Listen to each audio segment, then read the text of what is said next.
Hello guys, so in today's video I'm going to be sharing my remoisturization routine in my mini braids.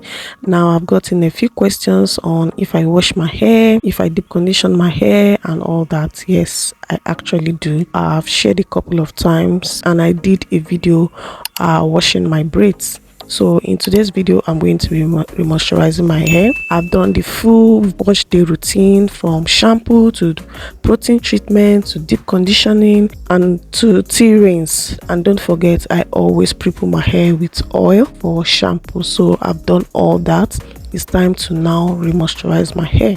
As you can see, this is my hair. My hair is over 3 months plus, and this is what it's looking like. So we are going to be starting off with my leave-in conditioner. That is what I use, and then my hair growth oil. This hair growth oil, I've been infusing these herbs for more than a month right now. We have cloves, we have fenugreek and rosemary in there. Separated the one I'm going to be using today in another bottle so that I can keep infusing the rest there. So then I have my butter that I'm going to be using. So I will quickly section my hair into 2 parts for easy application. So I apply my leave-in conditioner at first. The reason why I'm not using water here is because my hair is already wet from the washing, so there's no need to apply more water. So I just go directly with my leave-in conditioner, and then my oil will follow next. So I make sure to apply this on all parts of my hair, my edges as well. See guys, if you really want your edges to improve, for a lot of us that have issues with our edges not growing properly or feeling dry and all that, make sure that you give the same treatment that you're giving to your hair strands. Give the same treatment to your edges. Most of the times, of which I'm also guilty, we do a whole lot of things for our hair. We always forget our edges, and that is why most times you see that your edges are not doing so well. So like I said, I'm guilty of this. A lot of times I'm massaging my scalp, I tend to leave out my edges. Like, it's not a conscious thing, it's something I do unconsciously. So I'm trying to improve on that as well. So if you want your edges to grow well, you have to make sure that you give the same attention and treatment that you give to the rest of your hair to your edges as well. So as you can see, I'm just trying to smoothing out the product into my hair, and I like to observe the ends of my hair. You'll see me do this a lot, and the reason is because the ends are the oldest part, but they are also the babies. You have to treat with a lot of tender love and care. You have to be intentional, because most times that is where the breakage occur, because they are the oldest part. They are not kind of as strong as the mid shaft and the roots of your hair. So more attention, more product, more care should be given to them. So I like to observe the ends of my hair.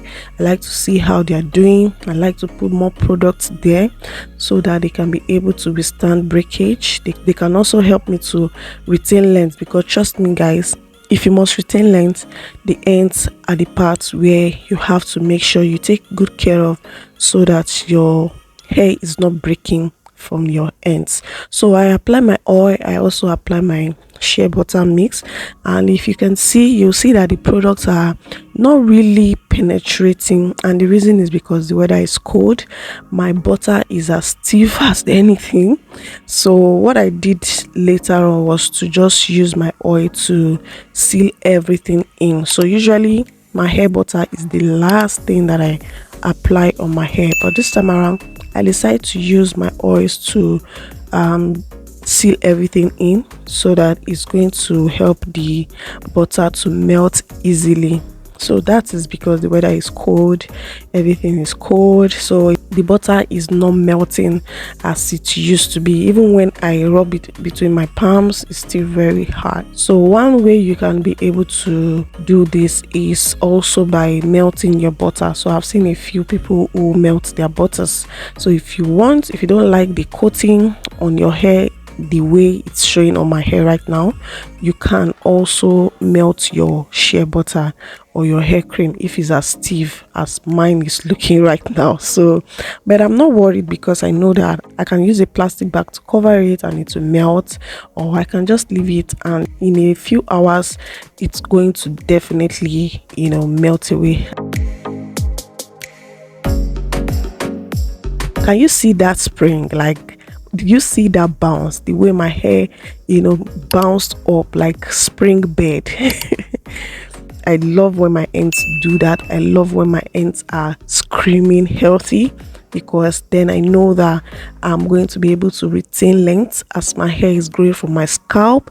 Then my ends are not breaking. Definitely I'm going to have massive length retention. So this is one part of my hair care that I love so much, just seeing the way my ends are keeping up. My ends are very much healthy. You know, I actually did a trim. I talked about doing a trim in my last video, so I've done that. I didn't show you guys because I just did it at a random time. So I cut about, let's say, quarter to half an inch of some parts, not equal, because I like to look at each braid and see where I have to cut less and where I have to cut more, so it's not uniform. But I'm sure I didn't cut more than half an inch, you know, in some parts. So yeah, that is how I moisturize my hair. And then I finally use the oils to apply on my scalp. The reason I use this oil on my scalp is because there is peppermint oil in it. So peppermint oil is a go for me. So usually I would just use my castor oil and the peppermint oil to apply on my scalp, but yeah, I'm using this herbal hair growth oil, and because I've added peppermint oil on it and I've been experimenting with it and I've seen that my scalp does not react to it, so I use it as well. Lastly, I just apply some of the oils on my hands and smoothing it up with the rest of my hair and tuck my ends away. And that is it, as simple as that. So that is all I wanted to share with you guys. If you have any question or you have any concerns, and yeah, I use some oils to smoothen my edges, and that is all, guys. So let me know in the comment section what you think about my remoisturization routine. What do you think about my braids after 3 months plus? My braids this is how it's looking, guys. This is how it's looking. So this is for real, like as real as you can see it. So guys, thank you for watching, and I'll see you guys in my next one. Bye bye.